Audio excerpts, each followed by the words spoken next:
تو اسی میں وہ شیخ عبدالقادر جیلانی کا وہ واقعہ بھی لکھا ہوا ہے، وہ لوٹا موو کرنے والا، جو ہمارا پچھلے دنوں کلپ بھی چڑھا ہوا ہے. تو اتنے مزے کا خیز ہیں کہ پھر ہم اس طرف چل پڑیں گے. اور کافی ایک عجیب و غریب واقعات لکھے ہوئے ہیں. یہ وہی کتاب ہے، اسی سے یہ صلاۃ الاسرار، بڑی یعنی رازوں والی نماز، صلاۃ الغوثیہ بھی کہتے ہیں. یہ شاہ عبداللہ محدث دہلوی صاحب بھی یہ نماز بیان کرتے رہے ہیں. میں اس نماز کا طریقہ آپ کو بتاتا ہوں، صرف چونکہ آپ لوگوں نے پوچھ لیا تو آپ اندازہ کریں کہ یہ نماز نہیں ہے، یہ تو شیطنت ہے. یہ نماز غوثیہ نہیں ہے، یہ نماز شیطانیہ ہے.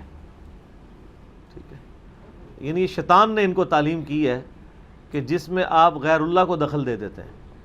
یہ ہمارا جو ریسرچ پیپر ہے نا، دعا صرف اللہ ہی سے، ریسرچ پیپر نمبر 3، جس میں میں نے عقیدہ توحید کے حوالے سے جتنے وسوسے دیے جاتے ہیں نا ان کا رد کیا ہے، جتنے انہوں نے لیم ایکسکیوزز دیے ان کا رد کیا. اس ریسرچ پیپر کا میں نے باقاعدہ پھر ایک لیکچر میں ریکارڈ کروایا، دعا صرف اللہ ہی سے، مسئلہ نمبر 3، اسی کی ایکسٹینشن مسئلہ نمبر 43. اس میں نماز غوثیہ کا سنت طریقہ لکھا ہوا ہے. کہتے ہیں نا 11ویں شریف دینے کا سنت طریقہ. 11ویں شریف خود ہی بیچاری باہر ہے سنت سے، تو طریقہ کہاں سے سنت ہونا ہے؟ ٹھیک ہے نا.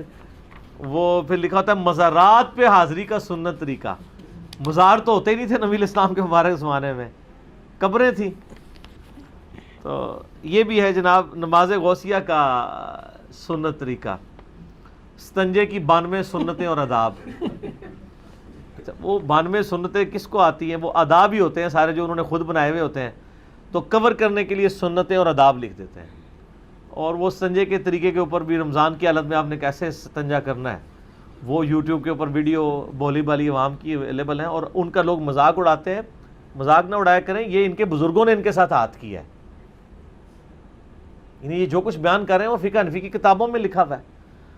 اب یہ علیحدہ بات ہے کہ ہمارے بزرگوں کو یہی نہیں تھا پتا کہ انڈر گریوٹی چیزیں نیچے آتی ہیں یا اوپر آتی ہیں. وہ شاید نیوٹن نے ان کو بتایا تو پتہ چلا ہے. ادروائز پہلے نیوٹن نے تو خیر وہ لا ہی دیا ہے، ادروائز پہلے بھی لوگوں کو پتا تھا کہ چیزیں بلندی سے نیچے کی طرف ہی آتی ہیں. تو وہ انہوں نے کیا کچھ لکھا، میں یعنی وہ اتنی فضول گفتگو میں تو نہیں کر سکتا، میں متحمل نہیں ہوں. نماز غوثیہ کا سنت طریقہ انورٹڈ کاماز میں سنیں. اس کے پیج نمبر 4 پہ میں نے نقل کیا ہے. یہ فضائل سنت میں بھی لکھا ہوا ہے الیاس قادری صاحب نے. اور بہار شریعت میں احمد بریلوی صاحب کے جو خلیفہ خاص ہیں مفتی امجد علی صاحب، بہار شریعت فقہ حنفی کی انسائکلوپیڈیا، اس میں نماز غوثیہ کا طریقہ نفلی نمازوں میں لکھا ہوا ہے. وہ کہتے ہیں جس طرح صلاۃ الحاجات، صلاۃ التسبیح، یہ سنت نمازیں ہیں. تہجد کی نماز، اشراق کی نماز، چاش کی نماز، اس میں انہوں نے ساتھ یہ بھی لکھی ہے بزرگوں کی نماز بھی، اور اس کا طریقہ لکھا ہوا ہے. لکھتے ہیں کہ حاجت پوری ہونے کے لیے صلاۃ الاسرار بھی نہایت ہی مؤثر ہے. اسے نماز غوثیہ بھی کہتے ہیں. یہ وہ ڈاکٹر اسرار والا اسرار ہے. ایک اسرار سین کے ساتھ ہوتا ہے جس کا مطلب ہوتا ہے راز کی بات، اور ایک سواد کے ساتھ اسرار ہوتا ہے جو اردو میں ہم کہتے ہیں کہ اس نے بڑا اسرار کیا، یعنی زور لگایا میرے اوپر، یعنی مجھے مجبور کیا. سواد والا اسرار ہوتا ہے مجبور کرنا کسی کو. سین والا اسرار، یہ آپ کو اردو بھی ساتھ سکھا رہے ہیں نا. اسے نماز غوثیہ بھی کہتے ہیں. اس کی ترکیب یہ ہے کہ بعد از نماز مغرب سنت پڑھ کر 2 رکعت نفل پڑھے، اور بہتر یہ ہے کہ الحمد کے بعد ہر رکعت میں 11 بار کل شریف پڑھے، کیونکہ اس تو بعد شرک بہت بڑا کرنا ہے تو پہلے ہی بڑی بڑی توحید دا جڑا سٹوریج کر لوے. ٹھیک ہے، زیادہ سی توحید اکٹھی کر لے انورٹڈ کاما میں. 11 بار قل هو اللہ احد پڑھے. سلام کے بعد اللہ کی حمد اور ثنا کرے. پھر نبی صلی اللہ علیہ وآلہ وسلم پر 11 بار درود و سلام عرض کرے. پھر عراق کی جانب 11 قدم چلے. یعنی پہلے قبلہ تھا خانہ کعبہ شریف، اب تھوڑا سا رائٹ پہ ہو جائے تو عراق کی طرف 11 قدم چلنے ہیں جی، کم زیادہ نہیں. تو اس کے مطلب یہ ہے کہ یہ نماز غوثیہ پڑھنے کے لیے آپ کو یہ چیک کرنا پڑے گا کہ آپ نے یہ 11ویں یا 12ویں صف میں جا کے پڑھنی ہے. پہلی صف میں تو پڑھ نہیں سکتے کیونکہ آپ پھر عراق کی جانب تو قدم نہیں کر سکتے، کیونکہ عراق جو ہے وہ پاکستان، انڈیا، بنگلہ دیش سے کوئی 90 ڈگری پہ تو نہیں ہے خانہ کعبہ شریف کے. خانہ کعبہ شریف یوں ہے تو تھوڑا سا رائٹ کی طرف ٹلٹ کریں تو عراق آ جاتا ہے, 5 ڈگری تقریباً. ہاں اتنا ہی آلموسٹ. تو اس کا مطلب ہے کہ آپ کو اب 11 قدم چلنے ہیں تو سامنے کم سے کم 8-10 صفحے تو چاہیے, چھوٹے چھوٹے قدم بھی اگر چلائیں تو آپ کو, یعنی اس پہ ویسے اس کو ان کا طریقہ لکھنا چاہیے کہ مسجد کی 12ویں صف میں ادا کریں, یہ بھی ہونا چاہیے. دیکھو اسی تو پڑھ لکھے بندے ہیں نا, تو اسی تو اور چیزاں بھی دیکھا گے نا. ایک بندہ نیت کر بیٹھے جی تو سلام پہلے کہ اوہ ہوں 11 قدم کتنے چلا, پھر انہوں پیچھے جا کے نہیں. تو اس میں میرا خیال ہے ہم بزرگوں کے ماننے والوں کو مشورہ کریں گے کہ یہ غوثیہ, نماز غوثیہ کا طریقہ آپ کے بزرگوں سے تھوڑا سا اس میں کمزوری رہ گئی. اس کی نماز غوثیہ کی سنتیں اور آداب میں ایک ادب اور ایڈ کر لیں کہ مسجد, ایسی مسجد میں جائیں جس کی کم از کم 11-12 صفحے ہوں, اس کی آخری صف میں. پھر سترہ بھی سامنے رکھنا پڑے گا کیونکہ کوئی سامنے سے گزر نہ جائے. سترہ سامنے رکھیں یا کسی ستون کے پیچھے آپ پڑھیں, ہاں سین میں پڑھ لیں. پھر عراق کی جانب 11 قدم چلیں اور ہر قدم پر پڑھیں. نعوذ باللہ. اب پڑھنا کیا آپ, یعنی یہ شرکی الفاظ دیکھیں. شیخ عبد القادر جیلانی قیام الدین ان کے دشمن بن جائیں گے. وہ سورۃ الاحقاف کے شروع میں آتا ہے نا کہ یہ جن ہستیوں کو پکار رہے ہیں نا ان کو تو پتہ بھی نہیں کہ ان کو پکارا جا رہا ہے, اور قیامت والے دن یہ ہستیاں ان کی دشمن بن جائیں گی اور وہ اللہ کو کہیں گی کہ یا اللہ انہوں نے ہمیں پکارا ہے, ہمارا کوئی قصور نہیں ہے, اور وہ ان سے اعلان برات کر دے گی. یہ ساری آیات میں نے مسئلہ نمبر 121 میں کور کی ہوئی ہے کہ بزرگ خود ہی دشمن بن جائیں گے بزرگوں کے ماننے والوں کے. جس طرح آج ہم بزرگوں کے ماننے والوں کے دشمن ہیں نا, تو قیامت دن بزرگ بھی ہمارے ساتھ کھڑے ہوں گے, وہ کہیں گے بالکل ہم بھی ان کے دشمن ہیں. ٹھیک ہے, تو بزرگوں کے طریقے پہ تو ہم ہوئے نا پھر. بالکل صحیح. ٹھیک ہے, کیونکہ بزرگوں نے بعد میں دشمن ہونا ہے, ہم دنیا میں بتا رہے ہیں دشمنی کر کے کہ بھی اللہ کے بندوں بچ جاؤ. سورہ احقاف کی آیت نمبر 5 اور 6 میں نے اس کے ساتھ ایڈ بھی کیا ہے. نماز غوثیہ کے فوراً بعد میں نے اپنا عقیدہ بھی اس میں بتا دیا. وہ کہتے ہیں 11 قدم چلے اور ہر قدم پر کہے یا غوث الثقلین, اے جنوں اور انسانوں کے فریاد رس, یا کریم الطرفین, اور اے ماں اور باپ دونوں کی طرف سے عالی شان والے, یعنی حسن و حسینی تھے نا حضرت شیخ عبد القادر جیلانی. اغثنی, میری مدد کیجئے, میری فریاد رسی کیجئے. ومددنی, اور میری مدد فرمائیے. فی قضاء حاجتی, اس حاجت کے پورا ہونے میں. یا قاضی الحاجات, اے حاجتوں کے پورا کرنے والے. لعنت اللہ علی الکاذبین ولا حول ولا قوۃ الا باللہ العلی العظیم. یہ سر یہ جو سلسلہ نقشبندیہ کے اندر جو ختم پڑھے جاتے ہیں نا, اور سلسلہ قادریہ کے اندر جو ختم پڑھے جاتے ہیں, ان میں وہ جو اللہ تعالیٰ کے لیے لفظ استعمال کرتے ہیں وہ یا قاضی الحاجات. ان کو یہ سمجھ نہیں آتی, ایک جگہ اللہ کے لیے استعمال کرتے ہیں, دوسری جگہ وہی الفاظ شیخ عبد القادر جیلانی کے لیے. جو فوت ہو کے جا چکے ہیں ان کو پتہ بھی نہیں ہے. تو کہتے ہیں یہ آپ کریں تو وہ آپ کی مدد کو پہنچیں گے. اور اس طرح کی یہ باتیں لکھی ہوئی ہیں. اس پہ میں نے آیت نقل کی تھی, وہ سورہ الاحقاف کی آیت نمبر 5 اور 6. وَمَنْ أَضَلُّ مِمَّنْ يَدْعُو مِن دُونِ اللَّهِ, اس سے بڑھ کر گمراہ کون ہے جو اللہ کے علاوہ اور ہستیوں کو پکارے. مَن لَا يَسْتَجِيبُ لَهُ يَوْمِ الْقِيَامَةِ, جو قیامت تک اس کی بات نہیں سن سکتی. وَهُمْ عَنْ دُعَائِهِمْ غَافِلُونَ, بلکہ وہ تو ان کے پکارنے سے خود ہی غافل ہیں. وَإِذَا حُشِرَ النَّاسُ, اور جب قیامت والے دن لوگوں کو جمع کیا جائے گا, كَانُوا لَهُمْ أَعْدَاءً وَكَانُوا بِعِبَادَتِهِمْ كَافِرِينَ, تو وہ خود ہستیاں ان کی دشمن بن جائیں گی اور وہ ان کی عبادت کا انکار کر دیں گی. یعنی اتنا ڈر جائیں گے کہ اللہ سانو نہیں انہوں نے پکارا, پتہ نہیں کیوں پکار دے رہے ہیں. سر اللہ کے سامنے کون کھڑا ہو سکتا ہے؟ تو اللہ کے علاوہ کسی کو آپ غائب میں مدد کے لیے دعا کے طور پہ نہیں پکار سکتے. یہ سچ پیپر پورا پڑھیں. ہمیں نبی علیہ السلام نے تعلیم جو کیا, یہ تو تھی نماز غوثیہ. اب آپ وظیفہ محمدیہ سن لیں صلی اللہ علیہ وآلہ وسلم. لا الہ الا انت سبحانک انی کنت من الظالمین, اور یا حی یا قیوم برحمتک استغیث, اور حسبنا اللہ ونعم الوکیل. یہ 3 وظائف ہیں جو نبی علیہ السلام نے تعلیم فرمایا.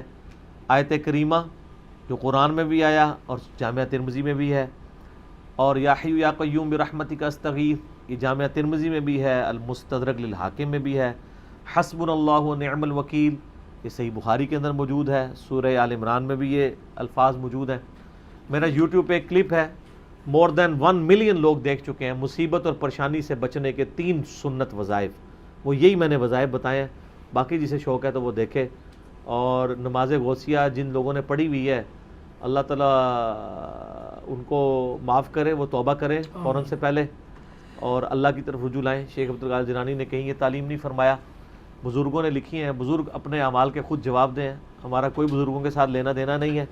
ہم اسی لیے کہتے ہیں جس طرح اتنے خداؤں کی جگہ ایک خدا کو مان لیں تو زندگی سکون میں آ جائے گی، اسی طریقے سے سارے بزرگوں سے اعلان برات کر کے ایک بزرگ امام اعظم سیدنا و مولانا محمد الرسول اللہ صلی اللہ علیہ وآلہ وسلم کو اپنا راہبر مان لیں تو ساری مصیبتوں سے جان چھوٹ جائے گی۔ ٹھیک ہوگا جی؟ اگر آپ نے اب نماز محمدی سیکھنی ہے نا تو وہ اس پر ریسرچ پیپر نمبر 8 ہے میرا، اور مسئلہ 70A اور B دیکھ لیں۔ نبی علیہ السلام نے جو نماز سکھائی ہے اس میں تو اللہ ہی اللہ ہے۔ آپ دیکھ لیں نماز میں کوئی شرک نہیں ہے، یہ سارے نعرے نورے نماز کے باہر ہیں۔ نماز میں اول تا آخر اللہ ہی کی طرف متوجہ ہے، بے شک، نماز توحید، سراپا توحید ہے۔ ٹھیک ہو گیا؟ ٹھیک ہے، جزاکم اللہ خیر۔